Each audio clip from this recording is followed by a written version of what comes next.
بسم اللہ الرحمن الرحیم. السلام علیکم. کیپٹل ٹاک میں خوش آمدید. آج کل بڑا شور ہے جی کہ پاکستان تحریک انصاف اندرونی اختلافات اور ایک اندرونی بحران کا شکار ہے.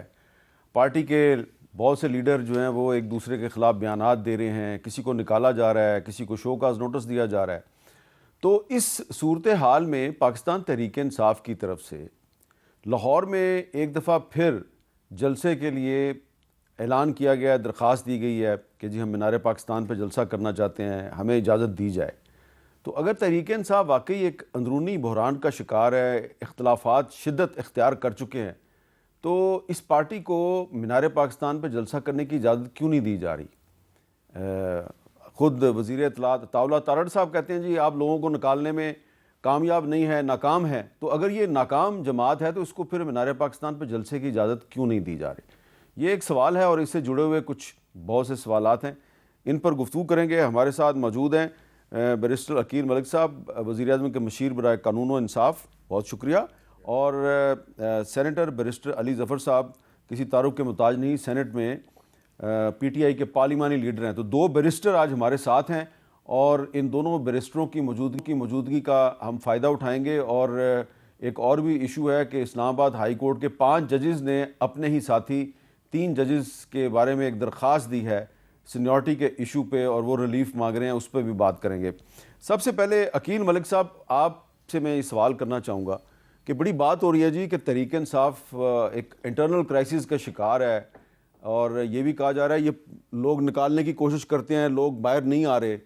تو پھر ان کو مینار پاکستان پہ جلسے کی اجازت کیوں نہیں دی جا رہی؟ جلسے کی اجازت دیں تاکہ وہ مزید ایکسپوز ہو جائیں. بسم اللہ الرحمن الرحیم. میر صاحب بہت بہت شکریہ.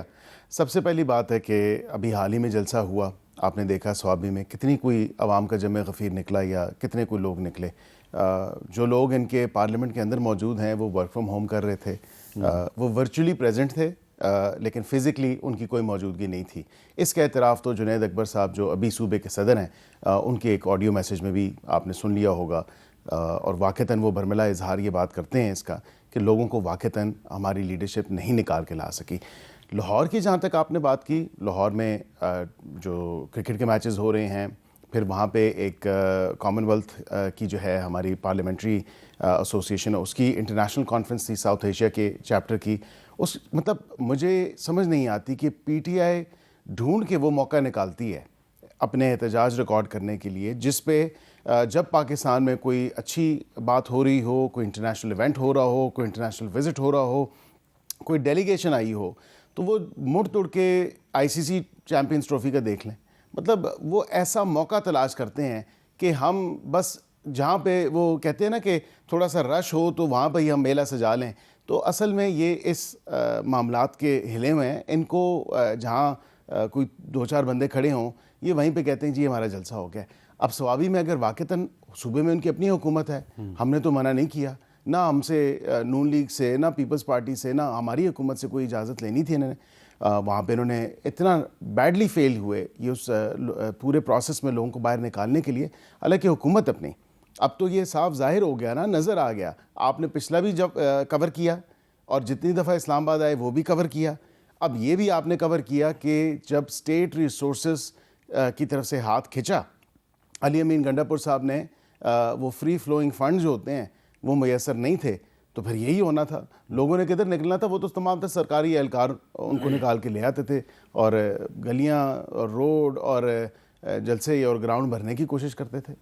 اچھا علی ظفر صاحب, یہ سوال میرا آپ سے ہے کہ اگر لاہور میں چیمپئنز ٹرافی ہو رہی ہے تو ظاہری بات ہے اس کی وجہ سے سیکیورٹی کے بڑے سخت انتظامات ہیں, تو اس صورتحال میں تحریک انصاف مینار پاکستان پہ جلسہ کیوں کرنا چاہتی ہے؟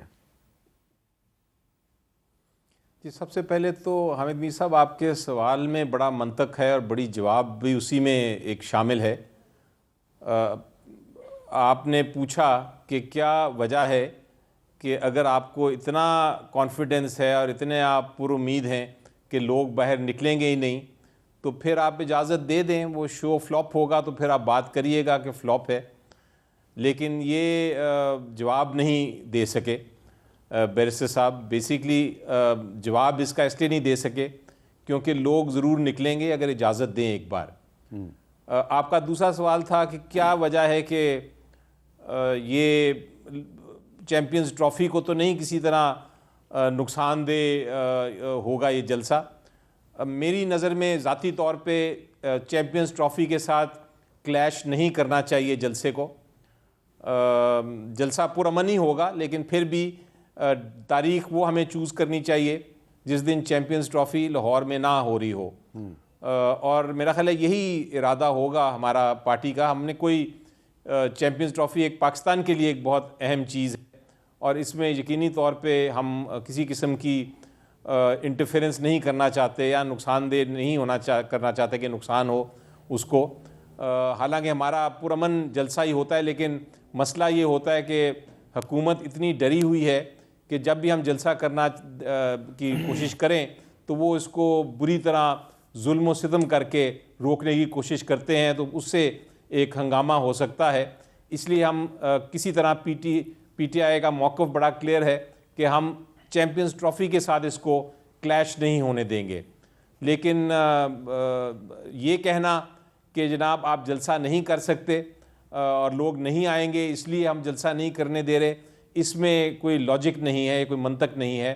آپ کو جس طرح آپ نے سوال کیا کہ اگر اتنا آپ کا خیال ہے کہ سوابی کا بھی فلاپ ہوا تھا, جو کہ درست بات نہیں ہے, بڑا سکسیسفل اور کامیاب جلسہ تھا, لیکن اگر آپ سمجھتے ہیں کہ لاہور میں نہیں ہوگا جلسہ تو کھلی اجازت دے دیں, رکاوٹیں نہ ڈالیں, لوگوں کو اریسٹ نہ کریں, ان کو پہلے جا کے ان کے گھروں کو ریڈ نہ کریں, ان کے خلاف غلط کیسز نہ فائل کریں, تو وہ جلسہ پھر دیکھیں کیسا ہوگا. ٹھیک ہے. اچھا, اب سلمان اکرم رائے صاحب بھی ایک وکیل ہیں لیکن ساتھ ہی ساتھ وہ تحریک انصاف کے سیکرٹری جنرل بھی ہیں, تو وہ بھی اشارے دے رہے ہیں جی کہ رمضان کے بعد ایک کوئی نئی تحریک شروع کرنی ہے. سنیں کیا اشارہ دیا انہوں نے. ہم عمران خان کی رہائی کے لیے پاکستان میں قانون اور آئین کی بالادستی کے لیے اپنی جدوجہد جاری رکھیں گے. پوری قوم کو ہم آواز دیں گے اور آپ دیکھیں گے ایک ملک گیر تحریک بہت جلد وجود میں آئے گی. ہمارے پاس بہت سی آپشنز ہیں رمضان کے مہینے کے دوران بھی اور رمضان کے بعد بھی, تو ہم اب رکنے والے نہیں ہیں. رکنے والے نہیں ہیں. میر صاحب, رمضان کے بعد کیوں؟ میں تو کہتا ہوں رمضان بابرکت مہینہ ہے, رمضان المبارک کا مہینہ ہے. ہاں, یہ الگ بات ہے کہ رمضان میں شیطان کو بند کر دیا جاتا ہے اور یہاں پہ یہ رمضان کے بعد عید کے بعد تحریک چلائے جاتے ہیں. بالکل اپنا یہ شوق پورا بھی کر کے دیکھ لیں. پہلے بھی کتنی دفعہ اسلام آباد کی طرف آئے, بغیر اجازت کے آئے, توڑ پھوڑ کی, پھر ہم نے سنجانی کی ان کو اجازت دی, لیکن اب یہ پرانے وقتوں کے ہلے میں ہے, ڈی چوک کے ہلے میں ہے. اب یہ ڈی چوک آنا چاہتے تھے, یہ تو پاسبل نہیں ہو سکتا نا. اب یہ بتا نہیں رہے کہ ملک گیر اگر احتجاج کرنا ہے تو ان کا ہدف کیا ہے. یہ نہیں بتا رہے کہ یہ پارلیمنٹ کے باہر آئیں گے, یہ نہیں بتا رہے کہ یہ ڈی چوک آئیں گے, یا یہ سنجانی کے لیے کوئی اجازت مانگیں گے, یا یہ دوبارہ صوبہ کے پی کے میں چلے جائیں گے. تو ان کا احتجاج تو ایسا ہی ہے کہ آئے روز یہ احتجاج کرتے ہیں, لیکن ان کا احتجاج کا نہ کوئی سر ہے نہ کوئی پیر ہے. اور احتجاج کی اب یقین جانیں کہ ان کے اپنے ورکرز بھی, ان کی اپنی پارٹی کے لوگ بھی جو ہیں وہ تنگ آ چکے ہیں ان کے یہ بے وجہ کے, بے فضول, بے تکے قسم کے احتجاج جو یہ کر رہے ہیں. لیکن آپ کی پارٹی بھی تو جوابی جلسے شروع کر گئی ہے نا, اس نے نارووال میں جلسہ کیا ہے. دیکھیں, وہ ایک عظیم و شان جلسہ تھا, اور جلسہ کیا تھا, بس وہ سی ایم صاحبہ نے جانا تھا وہاں پہ, اور وہاں پہ عوام کا ایک جمع غفیر اکٹھا ہوا تھا. کسی کو پیسے دے کے نہیں لایا گیا, کسی کو منت کر کے نہیں لایا گیا. یہ پیار تھا اس ڈسٹرکٹ کے لوگوں کا, اس شہر کے لوگوں کا, جو اپنی طرف جو کھینچا سی ایم کی طرف جو ہے وہ اٹریکٹ ہیں, اور ظاہری بات ہے کہ نوجوان جو ہیں وہ ان سے ریزونیٹ کر رہے ہیں. مزید جلسے بھی کریں گے آپ؟ دیکھیں, وہاں پہ یہ ایکسپیکٹڈ نہیں تھا کہ اتنی زیادہ عوام کے ایک جمع غفیر آ جائے گا. وہ گائے بگائے یونیورسٹیز میں بھی جا رہی ہیں, پروجیکٹس لانچ بھی کر رہی ہیں, اسکالرشپس بھی دے رہی ہیں, لیپ ٹاپس بھی دے رہی ہیں, ای بائکس بھی دے رہی ہیں. جدھر جدھر وہ اعلانات کر رہی ہیں تو لوگوں کو اپنی طرف مائل کر رہی ہیں, بالخصوص نوجوانوں کو اپنی طرف مائل کر رہی ہیں کہ نوجوانوں کے ہاتھ میں قلم, نوجوانوں کے ہاتھ میں کتاب, نوجوانوں کے ہاتھ میں لیپ ٹاپ, نہ کہ ڈنڈے, سوٹے, ہتھیار اور غلیلے. اب یہ تو آپ کے سامنے میں نے پیرٹی ڈرا کر دی نا, کہ یہ ایک سیاسی جماعت جو ہے وہ غلیلیں بھی دیتی ہے, وہ ڈنڈے بھی دیتی ہے, وہ پتھر بھی دیتی ہے, وہ شیلز بھی دیتی ہے, لیکن ایک طرف ایک صوبے کی سی ایم جس کو دوسرے صوبوں کے بچے بھی نوجوان رابطہ کر رہے ہیں اور وہ کہتے ہیں کہ جی ہمارے صوبے میں بھی آپ اسکالرشپس دیں, آپ ہمارے صوبے میں بھی لیپ ٹاپس دیں, آپ ہمارے صوبے میں بھی کتابیں دیں اور جدید ٹیکنالوجی دیں. اچھا علی ظفر صاحب, اس پہ کیا کہیں گے کہ مریم نواز شریف صاحبہ بھی جلسے کرتی ہیں لیکن وہ لیپ ٹاپ بانٹتی ہیں, لیکن تحریک انصاف جو ہے وہ گلیلیں بانٹتی ہیں نوجوانوں میں؟ جی ایسی بات نہیں ہے. حقیقت یہ ہے حامد میر صاحب کہ پنجاب میں آپ کو یعنی پی ٹی آئی کو جلسے نہیں کرنے دیے جا رہے. ہر قسم, اتنی خوف زدہ ہے حکومت کے, ہر قسم کا جو مرحلے ڈکٹیٹرشپ میں بھی شاید ایسے نہیں ہوتے تھے حربے استعمال جو کیے جا رہے ہیں. اگر آپ دیکھیں ڈسکرمنیشن دیکھیں اور یہ کانٹرڈکشن دیکھیں جو ان کے بیان میں ہے حکومت کے, ایک طرف وہ کہتے ہیں ہم جلسے کر سکتے ہیں, ہم عظیم الشان جلسے کرتے ہیں اور ہم کرتے رہیں گے, لیکن پی ٹی آئی جو ہے وہ جلسہ نہیں کر سکتی.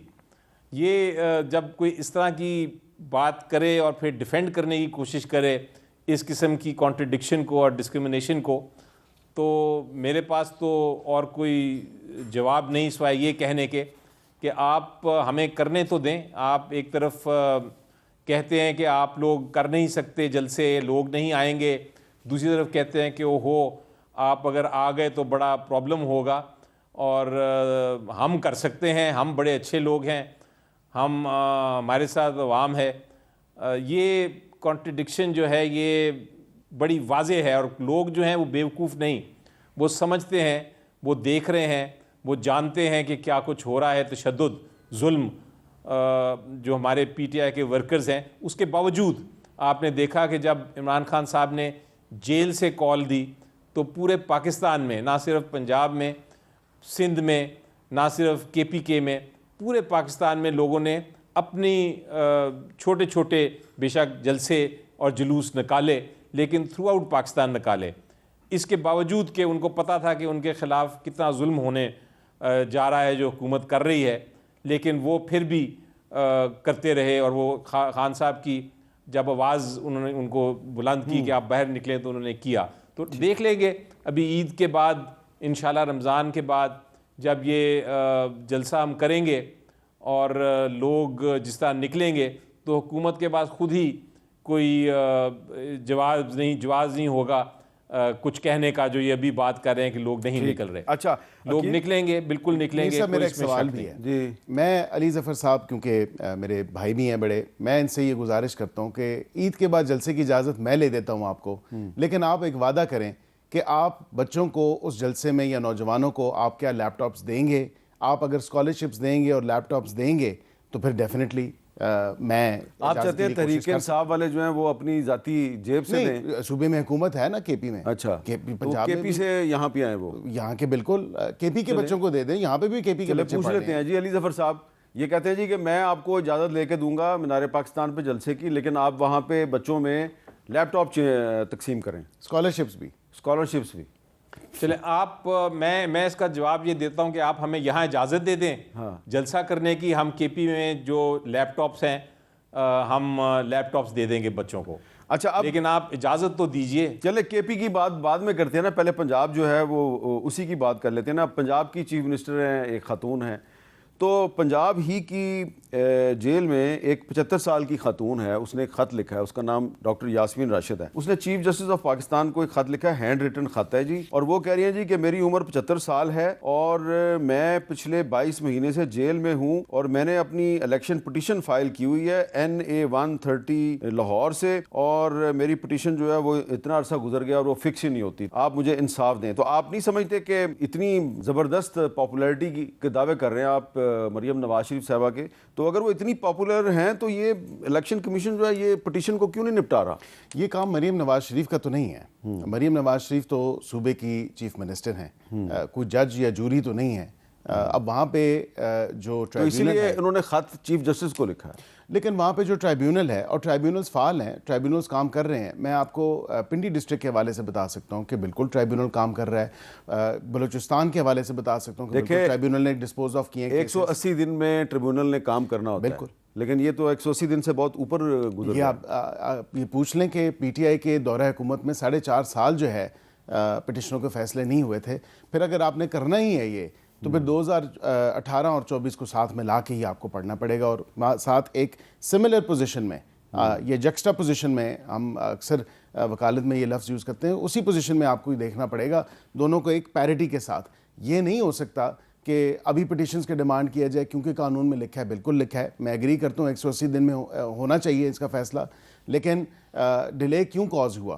ڈیلے تو یہ ہوا نا کہ اس وقت کے ہائی کورٹ کے چیف جسٹس جو تھے انہوں نے کہا نہیں یہ میرا استحقاق ہے یا میری ثوابدید ہے کہ میں آپ کو کتنے جج اسپیئر کروں گا، اور وہ جج کون کون سے ٹرائبیونلز کے ہوں گے، حالانکہ یہ استحقاق قانون اور آئین میں جو لکھا ہوا ہے یہ میر صاحب الیکشن کمیشن آف پاکستان کا ہے، وہ ریکویسٹ کر سکتے ہیں کہ ہم ریکویزیشن بھیجی ہے کہ آپ اپنے ججز ہمیں جو سرونگ ججز ہیں، حاضر جو ججز ہیں وہ ٹرائیبیونلز کے لیے آپ اسپیئر کریں، وہ پھر ان کا استحقاق ہے کہ وہ کتنے کر سکتے ہیں چیف جسٹس صاحب اس متعلقہ ہائی کورٹ کے، لیکن یہ کہیں نہیں لکھا کہ وہی، اور یہ ایٹ لینتھ بھی ڈسکس ہوا کہ وہ بتائیں کہ یہ فلاں ٹرائیبیونل کا ہوگا، یہ فلاں ٹرائیبیونل کے یہ جج صاحب ہوں گے۔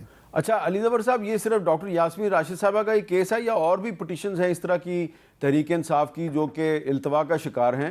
اور یہ کیا بیرسٹر عقیل ملک صاحب کا کہنا درست ہے کہ یہ جو معاملہ ہے اس کا براہ راست تعلق جو ہے وہ چیف جسٹس سے تو نہیں بنتا، یہ تو الیکشن کمیشن آف پاکستان اور ٹریبیونل کا معاملہ ہے؟ جی دیکھیں، سب سے پہلے تو 80 سے زیادہ پٹیشنیں ہیں جو اس وقت پینڈنگ ہیں اور جن میں کوئی سماعت نہیں ہو رہی۔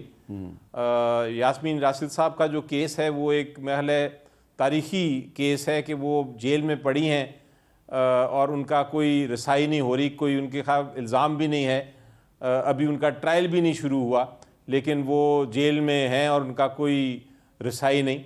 اب جہاں تک یہ کہنا کہ ٹرائیبیونلز کا کیا انچارج کون ہے، تو اس کی تھوڑی سی سٹوری میں آپ کو بتاتا ہوں جو کہانی اصل ہے۔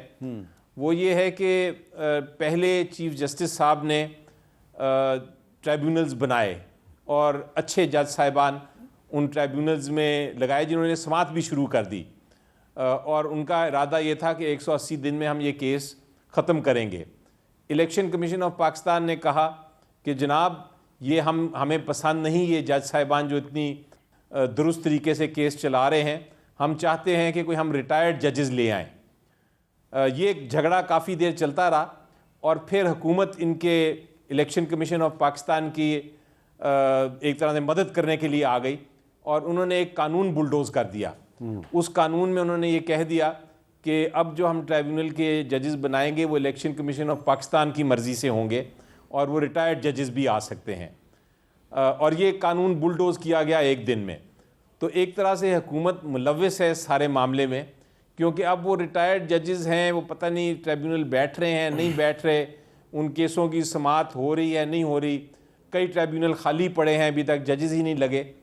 تو یہ سارا جو ڈیلے ہے وہ صرف اس لیے حکومت کر رہی ہے کہ ان کو پتہ ہے کہ اگر واقعی ہی کیسز چلے اور ان میں شہادتیں آئیں تو یہ جو حکومت ہے یہ ختم ہو جائے گی، اور جو 80 سے زیادہ لوگ ہیں جنہوں نے پٹیشنیں فائل کی ہیں اس میں سے اگر 50% بھی جیت کے کیس آ گئے اور وہ آ گئے پارلیمنٹ میں تو یہ حکومت خود بخود چلی جائے گی، کیونکہ ہماری پھر ایک طرح سے خود ہی میجورٹی ہو جائے گی۔ تو یہ مسئلہ ہے، یہ چونکہ اپنی حکومت بچا رہے ہیں، انہوں نے قانون سازی کی، قانون سازی کر کے یہ سارا معاملہ جو الیکشن ٹرائیبیونلز کا اس کو ڈیلے کیا۔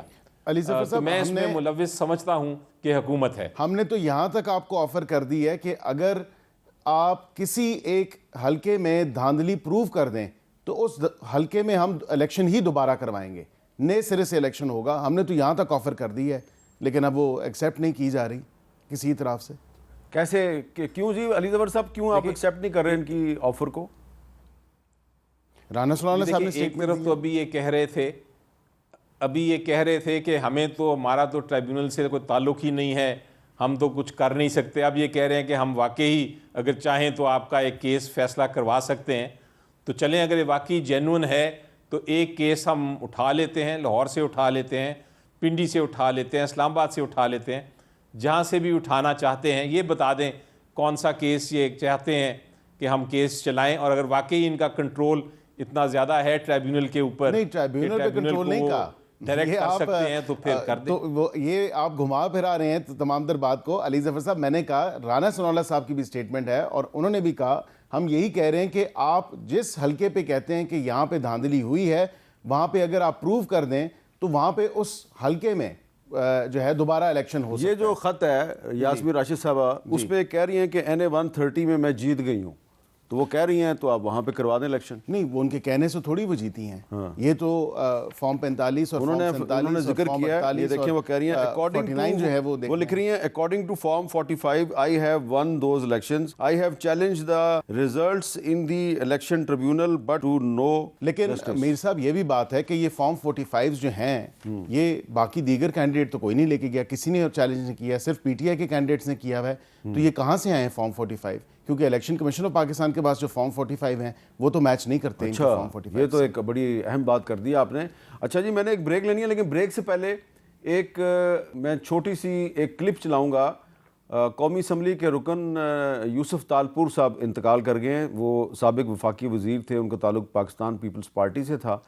تو ہمارے پروگرام کیپٹل ٹاک میں وہ کئی دفعہ تشریف لائے, انہوں نے ہمارے ساتھ گفتگو کی. تو اب وہ دنیا سے چلے گئے ہیں, تو ہم صرف ان کی یاد کو تازہ کرنے کے لیے ایک چھوٹا سا ان کا کلپ چلا رہے ہیں. اگر صرف ایک چیز ہم سوچ لیں, میری نظر میں ہم پاکستانی ہندوستان میں جو لوگ ہیں ان سے کسی چیز میں کم نہیں ہیں. میری نظر میں ہم ان سے آگے ہیں. کیا وجہ ہے کہ ہندوستان بھی اسی دن آزاد ہوا, وہ ترقی کر رہا ہے. یہاں پر کیا وجہ ہے جو آج تک ہم چیخ رہے ہیں کہ اس ملک میں جمہوریت آنی چاہیے. یہاں پر جو اب حالات ہو گئے ہیں تو میں سمجھتا ہوں کہ سوائے اس کے کہ آج جب ہم نظر ڈالتے ہیں خصوصاً بلوچستان کے اوپر, اور جو بلوچستان میں خون بہا ہے, تو آنکھوں سے خون کے آنسو ہوتے ہیں. ایک بریک کے بعد دوبارہ ملتے ہیں. کیپٹل ٹاک میں دوبارہ خوش آمدید. آپ کو پتہ ہے کہ وزیر اعظم شہباز شریف صاحب نے چیف جسٹس آف پاکستان کے ساتھ ملاقات کی ہے, اور اب سپریم کورٹ بار ایسوسی ایشن کے صدر جو ہیں وہ میاں رؤوف عطا صاحب, وہ بتا رہے ہیں جی کہ چیف جسٹس صاحب جو ہیں وہ اپوزیشن کے ایک 7 رکنی وفد سے بھی ملاقات کریں گے.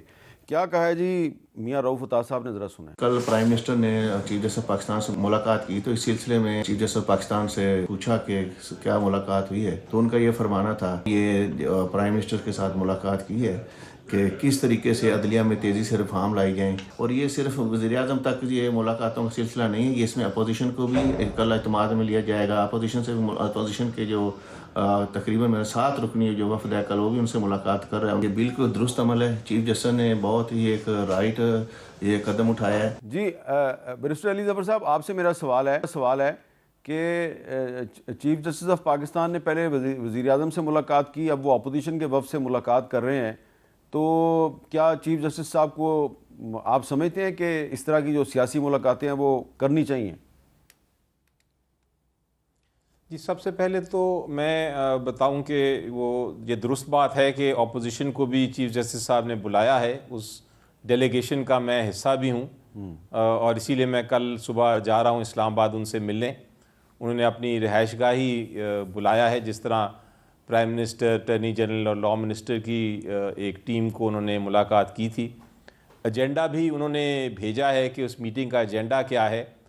ایجنڈا قانون اور جوڈیشل سسٹم اور کمرشل کیسز اور ڈیجیٹلائزیشن جوڈیشری میں, ان سارے معاملات پہ ایجنڈا دیا ہوا ہے. کوئی محل 10-12 پوائنٹس ہیں جو ایجنڈے میں شامل ہیں.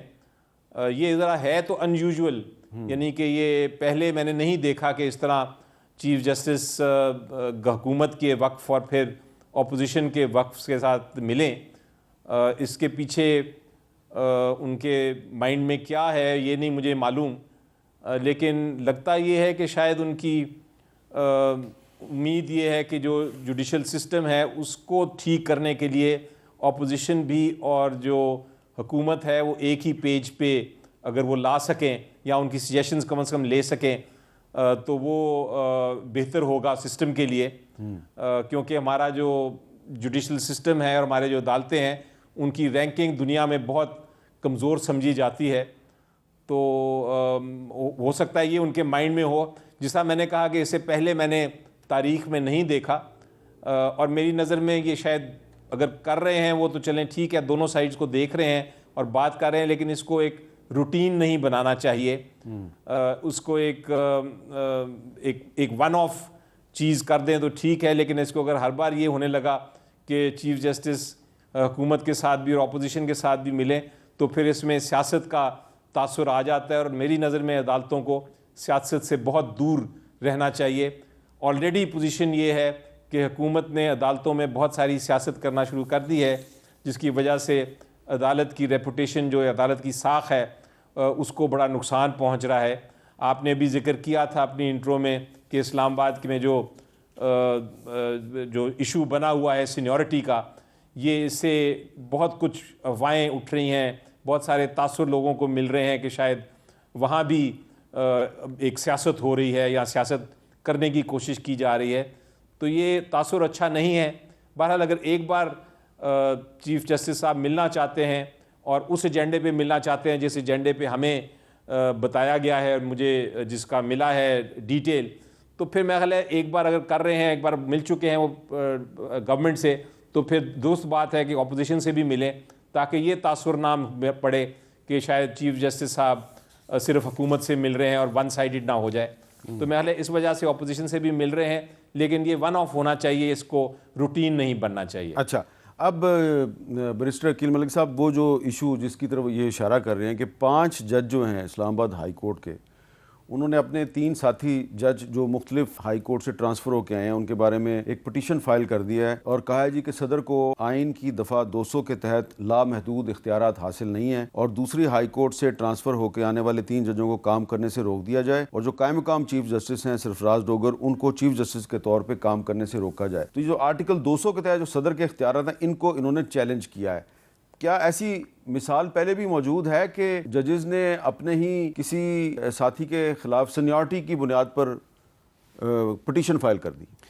امیر صاحب بالکل ایک مثال موجود ہے لاہور ہائی کورٹ کی، اور یہ جو پٹیشن کوئی 50 صفحوں پہ غالباً مشتمل ہے. میں نے بھی، میری نظر سے بھی گزری ہے، تمام تر ان کی جو گراؤنڈز ہیں یا جو انہوں نے فیکٹس اینڈ سرکمسٹانسز بیان کیے ہیں وہ میں نے دیکھی ہیں.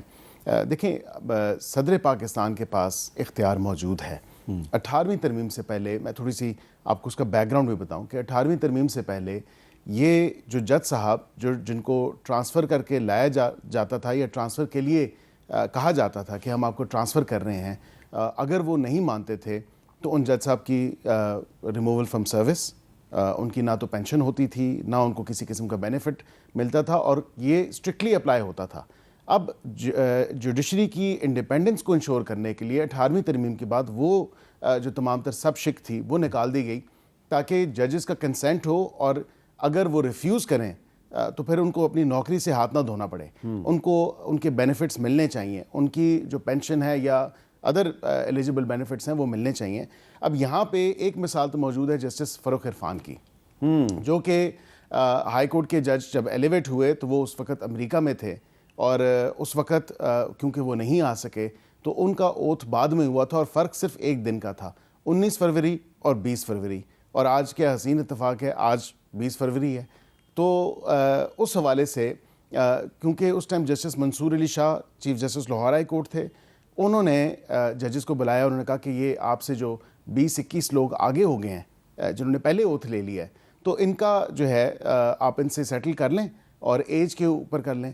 تو پھر یہ ڈیسائیڈ ہوا، اور اس ٹائم یہ تمام تر جتنے بھی لا نوئنگ لوگ تھے، جس میں ایڈوکیٹ جنرل پنجاب بھی تھے، دیگر لوگ بھی، ان سب نے اتفاق کیا کہ جو جج کی سینیورٹی ہے وہ from the date of oath ہوگی، not from the date of. Mansoor Ali Shah صاحب نے فیصلہ بھی لکھا ہے جی، اس پہ ان کا ایک نوٹ تھا، کیونکہ ایڈمنسٹریٹولی انہوں نے تمام تر یہ معاملہ کیا تھا، جس کو پھر ان کے ایڈمنسٹریٹو آرڈر کو چیلنج کیا سپریم کورٹ آف پاکستان میں. اور سپریم کورٹ آف پاکستان میں سپریم کورٹ نے کہا، جو 5 ممبر بینچ تھا، انہوں نے اس پہ بڑا واضح آرڈر ہے، اور یہ علی ظفر صاحب بھی آپ کو بتائیں گے، یہ خود بھی پریکٹسنگ لائر ہیں، کہ وہاں پہ انہوں نے کہا کہ یہ نہیں ہو سکتا کہ آپ کی سینیورٹی جو ہے ہم ادھر سے شروع کریں، from the date of oath ہوگی. اور یہاں پہ بھی آرٹیکل 200 میں ہمیں ایک کلیئر ڈسٹنکشن اور تفریق کرنی پڑے گی کہ ٹرانسفر اور اپوائنٹمنٹ میں فرق ہے. یہ نہیں ہو سکتا کہ آپ ایک جج کو ٹرانسفر کر کے لے کے آئیں اور وہ پھر زیرو سے سٹارٹ کریں. یہی اگر ان ادر ورڈز اگر آپ کو میں بتاؤں یا یہ پوزیشن چینج کر لیں تو اسلام آباد ہائی کورٹ سے کوئی جج بلوچستان یا سندھ یا کے پی ٹرانسفر ہو تو وہ بھی صفر سے سٹارٹ نہیں کرے گا. ٹھیک ہے. تو اوتھ لینے کی ضرورت نہیں ہے, اور اس میں بھی ججمنٹ میں بھی یہ بات ہے کہ وہ from the date of oath seniority تصور کی جائے گی, اور ہائی کورٹس پورے پاکستان کے ہائی کورٹس ہیں. اچھا جی, میں نے ایک بریک لینی ہے, بریک کے بعد علی ظفر صاحب سے بات کرتے ہیں. کیپٹل ٹاک میں دوبارہ خوش آمدید. علی ظفر صاحب, ابھی آپ نے سنا کہ عقیل ملک صاحب نے ماضی کے ایک ہائی کورٹ کے فیصلے کا حوالہ دیا ہے, اور اس کے مطابق اگر دیکھیں تو ان کے خیال میں جو 5 ججز اسلام آباد ہائی کورٹ کے جو ریلیف مانگ رہے ہیں وہ غلط مانگ رہے ہیں. جی دیکھیں ہم امیر صاحب, ایک چیز بڑی واضح ہے, اب عدالت نے فیصلہ کر دیا ہوا ہے سپریم کورٹ نے کہ آپ کی سینیورٹی ججز کی فیصلہ ہوگا جس دن انہوں نے اوتھ لی ہے, اور اگر ایک دن میں 5 ججز نے اوتھ لے لی ہے تو پھر جو بھی ان میں سے سب سے ایج میں سینئر ہے اس کو سینئر سمجھا جائے گا. یہ تو قانون واضح ہے, اس میں کوئی اس وقت ابہام نہیں, کوئی شک نہیں ہے. لیکن اب سوال یہ ہے کہ جب آپ ایک جج کو ٹرانسفر کرتے ہیں ایک عدالت سے, ایک ہائی کورٹ سے دوسرے ہائی کورٹ پہ, تو پھر ان کی سینیورٹی کا کیا معاملہ ہوتا ہے اور کس طرح فیصلہ کیا جاتا ہے, کیونکہ جو سٹنگ ججز ہیں کیا آپ ان سے سینئر ہو جاتے ہیں کہ نہیں.